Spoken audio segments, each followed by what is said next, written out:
இன்றைய இறைவார்த்தை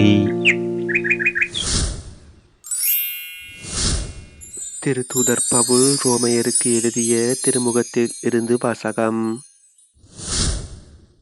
சகோதரர் சகோதரிகளே, கடவுள் நம் சார்பில் இருக்கும் போது நமக்கு எதிராக இருப்பவர் யார்? தம் சொந்த மகன் என்றும் பாராது அவரை நம் அனைவருக்காகவும் ஒப்புவித்த கடவுள் தம் மகனோடு அனைத்தையும் நமக்கு அருளாதிருப்பாரோ? கடவுள் தேர்ந்து கொண்டவர்களுக்கு எதிராய் யார் குற்றம் சாட்ட இயலும்?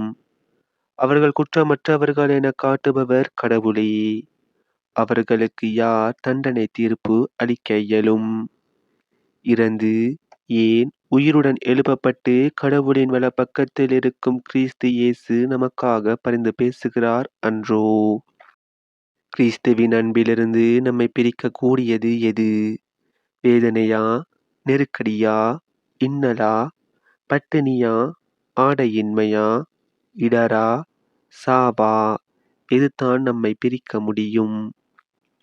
உம் பொருட்டு நாள்தோறும் கொல்லப்படுகிறோம், வெட்டுவதற்கென நிறுத்தப்படும் ஆடுகளாக கருதப்படுகிறோம் என மறைநூலில் எழுதியுள்ளது அன்றோ? ஆயினும் நம்மேல் அன்பு கூர்ந்தவரின் செயலால் மேற்கூறியவை அனைத்திலும் நாம் வெற்றி மேல் வெற்றி அடைகிறோம்.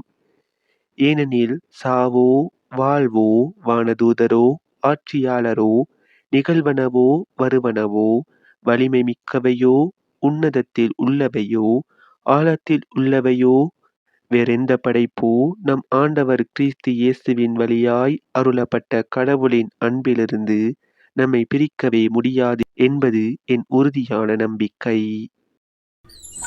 இது ஆண்டவர் வழங்கும் அருள்வாக்கு. இறைவா, உமக்கு நன்றி. இன்றைய தினத்துக்கு உரிய நற்செய்தி வாசகம்.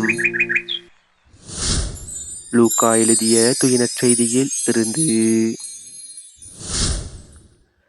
அக்காலத்தில் பரிசேயர் சிலர் இயேசுவிடம் வந்து, இங்கிருந்து போய்விடும், ஏனெனில் ஏரோது உம்மை கொல்ல வேண்டும் என்றிருக்கிறான் என்று கூறினர்.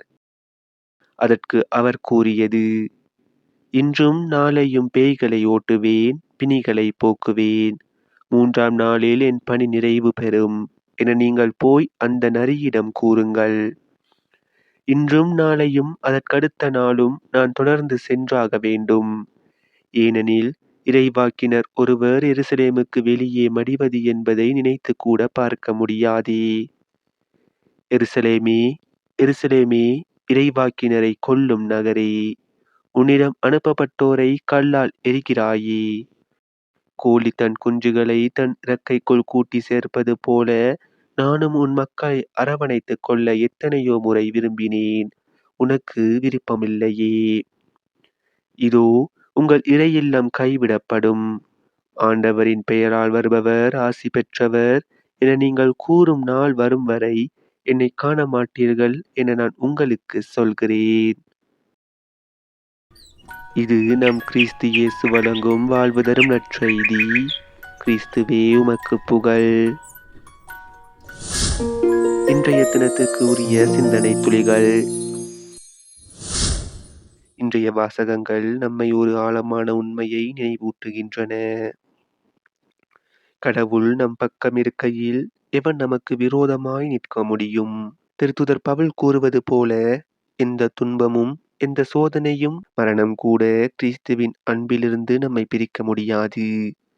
அதேபோல் நற்செய்தியில் ஏரோது தன்னை கொல்ல முயல்கிறான் என்ற செய்தியை கேட்ட போதும் இயேசு அஞ்சவில்லை. தன் பணி நிறைவு பெறும் வரை உறுதியாக சென்றார்.